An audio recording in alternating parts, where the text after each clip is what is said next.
Welcome to the One Life devotion series where we go through the entire Bible in 20 months. Well, the Old Testament has many more chapters in it than the New, so every second week we're going to be focusing on the Old Testament. Today it's Genesis 8 and 9. Those are our two chapters, which essentially is about the family of Noah. So I'm standing in front of the Crawford family portrait wall, if you like. There's my son-in-law and my son with my two daughters either side of my wife. And I'm very mindful of the fact that God's dealings with me, my walk with God, has a direct bearing on my family. And that's the way God's designed it. He set people in families. You might say, well, Grant, I haven't got a very cool family. They don't really love God. Well, my family didn't love God for all eternity either. When my ancestors lived in Scotland, they were dodgy, very dodgy if you look at our family tree. And then my grandmother got saved. And everyone under my grandmother is now born again. Isn't that incredible? All my cousins, my uncle, aunt, everybody, because God intervened in a family. And so that's God's plan for you too. You might say, well, Grant, I can't really help what's going on up in my family tree.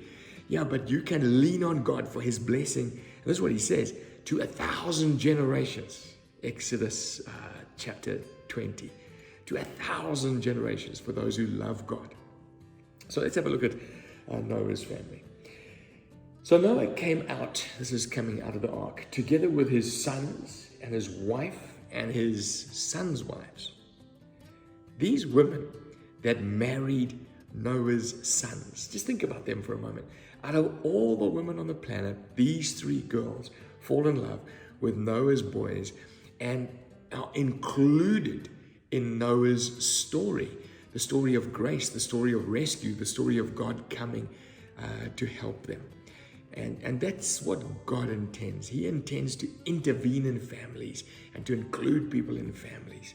Anyway, this chapter ends with God saying to Noah that never again will I destroy the earth in this way. That's how the chapter ends. And then chapter 9 picks up with that theme. God saying, look, justice has to come, but the way that this has been totally devastating is not going to happen to the earth again.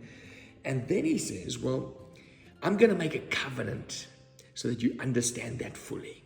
I mean, Noah must have climbed out of the ark and seen the devastation of the flood. I don't know if you guys have ever been through a flood.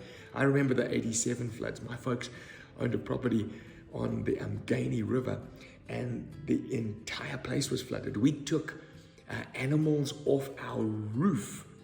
And when I remember going back there days later, weeks later, when the waters have subsided, devastated, silt like this over everything. And so Noah must have been scanning the landscape, and God said to him, listen, it's not going to happen like this again. I'm going to deal with mankind. I definitely am. But it's not going to be like this. He says, so I'm going to make a covenant with you. Now, covenant is a strange word. It's an agreement. It's a contract. But it's more substantial than that. The closest we've got is the marriage covenant. When you get married, it's described as a covenant. And a covenant has terms to it. In sickness and in health, till death us do part. And it has a sign. So this ring on my finger is a sign that I am covenanted to this lady behind me here in the picture. And so Noah says, these are the terms. This is what God says to Noah in verse 11. Never again will all life be destroyed by the waters of a flood. Those are the terms of the covenant. I'm going to deal with mankind, but never like this again. That's the terms of the covenant.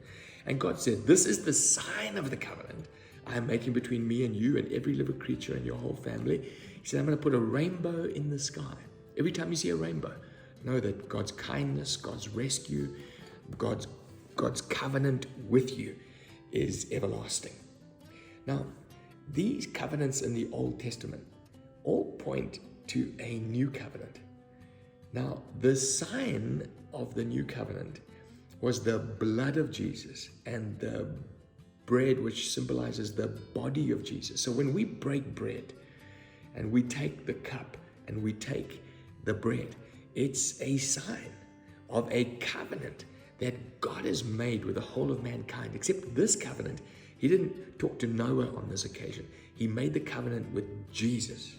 You see, Jesus was the representative of mankind. That's why he called himself Son of Man.